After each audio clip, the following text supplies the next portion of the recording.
Kasih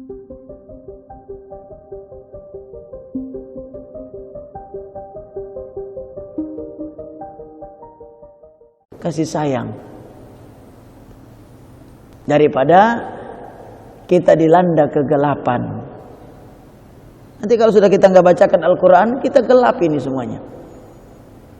Maka butuh penerangan. Jangan sampai Allah membiarkan kita wa tarakahum fi dhulumatil la yubsirun, dalam kegelapan dan mereka tidak dapat bisa melihat. Na'udzubillah min dalik. Cahaya di akhirat itu hadirin, itu harus dibuka, harus ditentukan di dunia ini. Dalam riwayat disampaikan nanti orang di akhirat itu ada yang bercahaya seluruh tubuhnya. Bahkan cahaya itu bisa menerangi orang lain. Di sana itu nggak main-main hadirin. Kesusahan di dunia dengan akhirat dibandingkan itu ibarat 100 itu, dunia ini 1%-nya. Semua kesusahan di dunia ini dikumpulkan cuma 1. Akhirat itu susahnya 99. Kesenangan dunia ini ibaratnya itu kalau 100%, kesenangan semua dunia ini dari awal sampai akhir dikumpulkan cuma 1%. Akhirat itu 99%. Lah di dunia saja kita kalau nggak ada cahaya sudah berat hidup. Bagaimana di akhirat? Nabi menggambarkan nanti di akhirat ada orang itu yang dibangkitkan dalam keadaan bercahaya. Dia punya cahaya sendiri. Sampai orang-orang kafir itu kepingin merebut, kepingin mengambil, memanfaatkan. Tapi dilarang, nggak boleh. Cari cahayamu sendiri. Ada orang yang datang dengan cahaya seperti merkuri, ada yang datang seperti lampu begini, ada yang datang bahkan cuman jarinya tok yang bercahaya, jarinya satu tok jari kaki. Itu pun kadang-kadang mati-mati hidup. Itu yang di dunia nggak mau ngaji. Ini Al-Quran ini cahaya, tidak mau bersolawat, ya nanti dibangkitkan lampunya kecil. Kalau sering beramar ma'ruf nahi mungkar, sering mengikuti jejak Nabi Muhammad, cahayanya besar. Kita ini lagi mengumpulkan cahaya. Ini kita hidup ini memang belum dibutuhkan ini. Belum dibutuhkan. Ketika kiamat ditegakkan, maka orang-orang beriman itu akan bercahaya. Mereka beruntung dengan kebenaran mereka selama ini. Di dunia belum apa-apa, belum berbuah ini belum berbuah. Bahkan belum sampai di alam barzah, belum di akhirat hadirin. Akhir zaman ada kegoncangan. Akhir zaman itu ibadah antum ini sudah bermanfaat. Ngaji kita, sholat kita, zikir kita itu bermanfaat di saat susah. Tiba-tiba ada bencana datang, ada saja yang menghalangi, ada yang melindungi. Itu buah ibadah. Tiba-tiba ada tsunami, padahal dia di depan, harusnya dia mati duluan, tapi bisa selamat. Tiba-tiba ada gas air mata, ada tembakan, dia selamat, padahal targetnya dia harus mati. Perlindungan Allah. Itu masih di dunia udah berbuah. Di akhirat lebih-lebih lagi hadirin.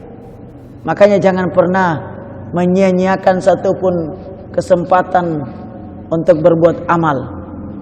Karena amal-amal ini semua akan berbuah. Disampaikan oleh Al-Habib Umar bin Muhammad bin Salim bin Hafidh bin Syekh Bakar bin Salim, ada miliaran manusia yang setiap hari, setiap detik, setiap saat meminta kepada Allah, menangis, minta supaya dipulangkan ke dunia walaupun cuma beberapa saat. Mereka kepingin ikut majelis taklim, mereka kepingin sholat, mereka kepingin sedekah, mereka kepingin puasa, minta izin tapi nggak boleh kembali. Kita sekarang masih ada di sini dan berita ini sudah kita dengar. Mari jangan buang-buang waktu. Jangan buang-buang waktu. Apalagi akhir zaman ini kematian itu sangat mudah. Banyak orang mati di mana-mana dengan gampangnya, kadang-kadang tanpa isyarat. tanpa tanda. Mari persiapkan diri, manfaatkan sebaik-baiknya. Jangan pernah satupun keringat yang tumpah, air mata yang jatuh, atau apalagi darah, apalagi harta kita yang keluar, kecuali berhubungan dengan akhirat. Kecuali berhubungan dengan akhirat. Karena dunia ini akan selesai, dunia ini. Kalau cuman orientasinya dunia, aduh capek. Itulah orang bodoh. Menghabiskan energi, hartanya, pikirannya, tenaganya cuman untuk dunia, aduh rugi. Buat apa itu? Karena dunia ini akan ditinggalkan. Kalau dia tinggalkan kita, kita yang tinggalkan dia duluan. Lalu buat apa selama ini kita habiskan waktu untuk itu aja? Mencari dunia. Ngapain cari dunia? Ente sudah di atas dunia. Cari itu yang gak ada. Mencari sesuatu yang sudah dipastikan, dijamin oleh Allah. Inilah kebodohan kita. Cari apa? Cari rezeki. Kenapa dicari? Rezeki itu sudah dijamin oleh Allah. Ente belum dilahirkan sudah dijamin. Jemput saja itu, dia sudah ada.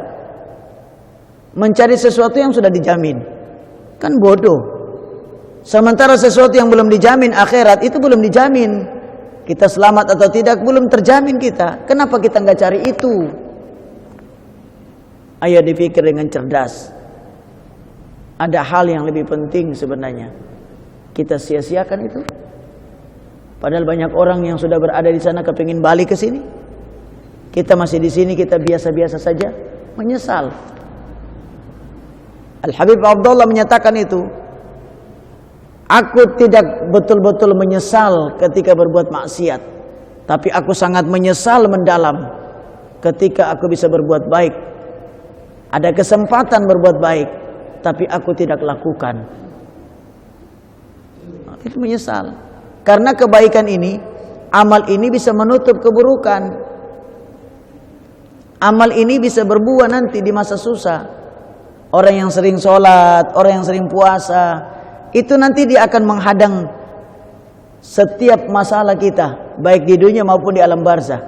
Ketika ada pertanyaan, tiba-tiba muncul seorang yang harum, seorang yang bercahaya, yang menghadapi malaikat yang menanya di kubur. Sampai ditanya, ini kau siapa? Tenang, ini urusan saya, nanti saya yang jawab. Nah, begitu ada teman kita nanti. Itulah amal kita. Yang lain pulang, amal kita yang tinggal bersama kita nanti di alam barzah. Kenapa kita tidak percantik dia, perbagus dia? Mari berpikir yang cantik. Ini bicara masalah cahaya. Ya, orang nanti yang selalu ngaji, yang selalu beribadah, yang menjaga iman dan Islamnya dengan kuat, dia akan mendapatkan cahayanya nanti di alam barzah dan seterusnya. Tapi orang-orang yang tidak mau demikian, apalagi yang munafik, itu cahayanya semu. Seperti dia bercahaya, uangnya banyak, seperti hebat. Tapi ketika dihapus oleh Allah, maka cahayanya hilang serta merta dan dia ditinggalkan dalam keadaan gelap. La yubsirun, mereka tidak bisa melihat apa-apa. Namanya gelap. Orang kalau sudah terbiasa terang, digoncang sedikit itu langsung patah arang, langsung patah semangat. Itulah orang munafik. Baru digoncang sedikit saja udah cemen, udah cengeng, nangisan. Na'udzubillah min dzalik. Allah menguji kalian karena ada perjalanan yang jauh lebih berat ke depan. Ketika kalian sudah terbiasa dengan puasa, maka kalian tidak bakalan ditipu lagi oleh iblis ketika sakaratul maut. Sakaratul maut goncangannya luar biasa. Orang yang sudah sering puasa, orang yang sudah sering merasakan susah, tidak bakalan kena rayuan saat itu. Banyak rayuan hadirin goncangan sakaratul maut itu goncangannya luar biasa. Karena disitulah iblis betul-betul gentayangan.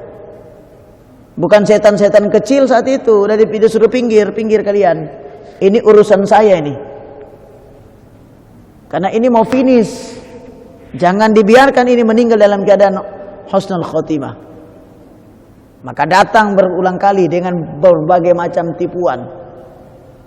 Kalau antum takut sama polisi, yang datang polisi.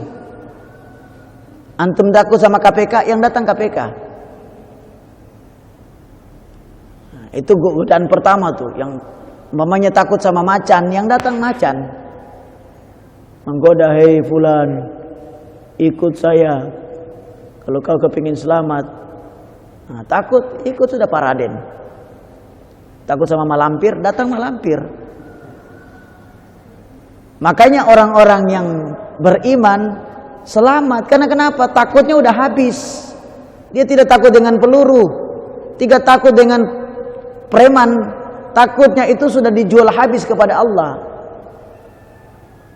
Inna awliya la khaufun alaihim walahum yahzanun. Mereka sudah tidak takut apa-apa lagi. Mau dirayu dengan, mau ditakut-takuti, oh nggak bakalan bisa. Itu hakikatnya hadirin. Kalau masih takut, nanti takut miskin, nanti takut ditinggal orang, nanti takut zamannya habis. Oh, itu bahaya, itu berarti masih terjajah, itu belum merdeka. Jadi kita ini lagi belajar sebenarnya. Kayak begini nih, belajar kehidupan setelah ini. Kalau masih takut kepada manusia, bahaya tuh. Kalau bisa lewat ini, datang lagi yang kedua. Datang orang-orang yang kita cintai. Fulan ikut Pak D. Itu yang datang macam-macam, kadang seperti modelnya kiai. Kalau kita sangat cinta kepada artis, yang datang artis, ikut saya. Sayalah sebenarnya ahli surga. Kalau kau kepingin selamat, ikut saya. Sampai begitu. Orang-orang yang jatuh cinta, gampang jatuh cinta, ikut itu. Tapi orang-orang yang tidak mudah dirayu, nggak bakalan. Dia tahu yang datang ini bukan asli, ini pendusta. Itu kompetisi sakaratul maut. Mudah-mudahan Allah meninggalkan kita dalam keadaan husnul khatimah. Yang datang berulang kali hadirin, ada 7 godaan. Kalau lolos dari situ, masuk ke tahap min ahlil jannah. Goncangan luar biasa hadirin.